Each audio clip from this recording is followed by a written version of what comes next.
कि 3000 कीमत रखो, तब ये दे रहे थे 500 600। कांग्रेस ने फाड़ फूड़ के फेंक दिया वो स्वामीनाथन आयोग। तब से हम कांग्रेस की करने लगे खिलाफत।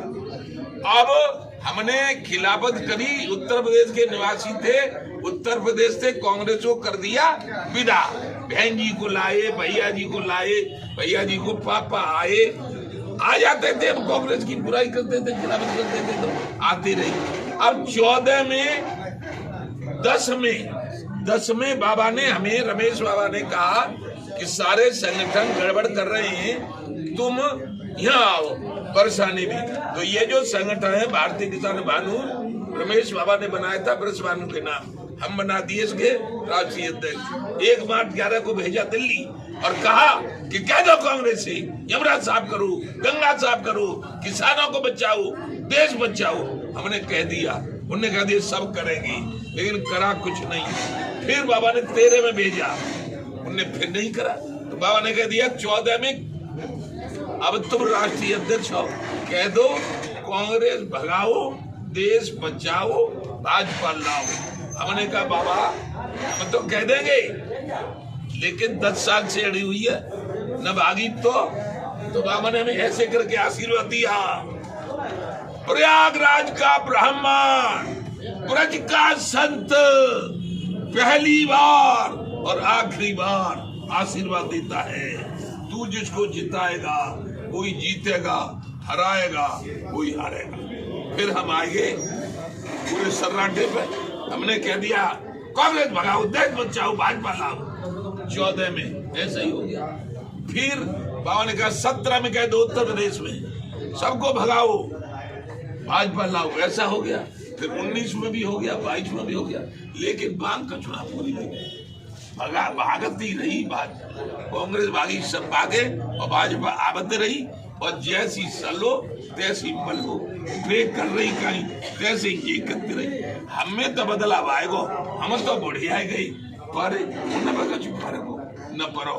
तो अब मरते दब तक, अरे नोटबंदी ने जब आलू फिका था पूरे प्रदेश में, तो करीब बहुत सारे 1000-1100 लड़कों ने आत्महत्या की थी। गवाही है कि मेरे 35 साल के पुत्र जो इन रमेश बाबा ने भारतीय किसान यूनियन वालों का प्रदेश अध्यक्ष बना दिया था, उसने 24 जनवरी सन 18 और 7:30 बजे आत्महत्या की, क्योंकि कर्जा नहीं पटाया था। 17 में वायदा किया था सब कर्जे माफ करेंगे, लेकिन माफ नहीं किया था, और 1 लाख तक का माफ किया था। तो जिन मायावती के वोटरों पे, मैं तो खुल्ला कहूंगा, 50,000 60,000 मोटरसाइकिल ले ली थी, उनके कर्जे पट गए थे। किसान का किसी का नहीं पटा, किसान ने आत्महत्या करी, मेरे बेटे ने भी आत्महत्या करी। लेकिन आत्महत्या करते करते वो ये कह रहा था, अब पापा तुम मरना मत, संघर्ष करना, और संघर्ष करके किसी किसान के बेटे को मदद कर देना। तो खूब कर लिया संघर्ष, कोई नहीं मानता है, सबको जिता के देख लिया। अब 24 का चुनाव आ रहा है, इसलिए अब हमने कह दिया है किसान आयोग का गठन कर दो, कर्जे किसानों के सब माफ कर दो, और फसलों के दाम तय करने का अधिकार किसान आयोग को दे दो। किसान आयोग में एक भी राजनेता नहीं रहे, किसान आयोग का अध्यक्ष किसान और किसान आयोग के सदस्य किसान, गन्ना का किसान, आलू का किसान, सरसों का किसान, धान का किसान। और इसके बाद यदि दुर्घटना में मरता है किसान, 1 करोड़ रुपए मुआवजा। पुलिस वाले शहीद होते हैं, जैसे पिछले दिनों हमने देखा था दिल्ली में लाल किले पे हमला हो रहा था, पुलिस पीटी जा रही थी, मीडिया के लोग जो वहां ले रहे थे, रिपोर्ट कर रहे थे, जैसे आप लोग घायल किए जा रहे थे।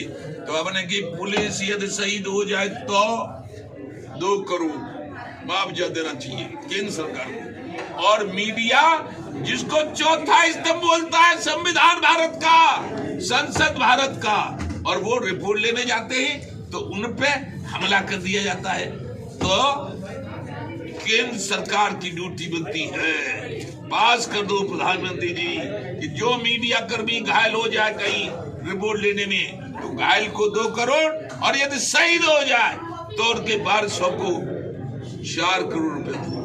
मीडिया है, खबरें इधर से उधर पहुंचाता है, मेरी भी पहुंचाएगा, तुम्हारी भी पहुंचाएगा। 4 करोड़ मीडिया को, और जिनके बल पे हम जिंदा हैं, हमारी संसद चल रही है, प्रदेशों में विधानसभाएं चलती हैं, उद्योगपति उद्योग लगाते हैं, हम खेती करते हैं, करते रहते, कोई चिंता नहीं। वो है सेना, थल सेना, वायु सेना, जल सेना, बॉर्डर सिक्योरिटी फोर्स, सीआरपीएफ, वो लगे रहते हैं और भारत को आजाद रखते हैं, भारत माता को अब गुलाम नहीं होने देती। ज्यादा दिन नहीं हुए, गुलाम था भारत। आजाद रखने के लिए भारत को, भारत की सेनाओं को उत्साहित करना होगा। इसलिए शहीद होने पे केवल और केवल राइफल के फायर चटकाने से और सलामी देने से, उन पे फूल डालने से कुछ होने वाला नहीं है। कह दो प्रधानमंत्री जी, जो शहीद होगा उसको, उसके परिवार को 5 करोड़ रुपया दिया जाए। मांगों को लेकर अब क्या करने वाले हैं? अरे ये भी मांगे और अब ये भी मांगे, लिखी पड़ी, गोबर खरीदो गोवंश के लिए, तमाम मांगे वैसे दे देंगे। ये मांगे न मानी तो सरकार नहीं बनने देंगे 24 में, जिनकी जो चला रही है उनकी हमने बनवाई हो। हम अपना इम्तिहान लेना चाहते हैं। ये तो कह रहे हैं कि हम बहुमत में, हम कह रहे हैं हमारी वजह से बहुमत में, तो हमें भारतीय किसान भाइयों को अपना इम्तिहान लेना है हमारा। यदि ये बन गए और मांगे भी पूरी नहीं की और उसके बाद भी बन गए तो हम कुछ नहीं। सही है।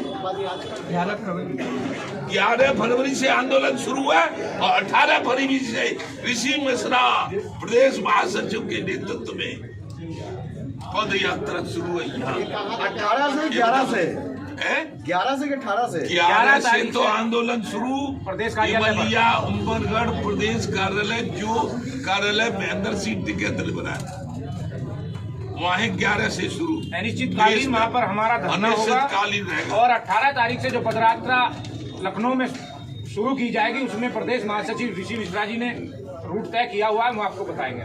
बता दो सबको और दे दो। पदयात्रा का उद्देश्य क्या है? पदयात्रा का उद्देश्य है जाग सेना बनाना। जैसे महाभारत काल में 5 पांडवों ने घोषणा कर दी थी कि अपनी सेना तैयार करो, सेना बनाना है। और क्या है?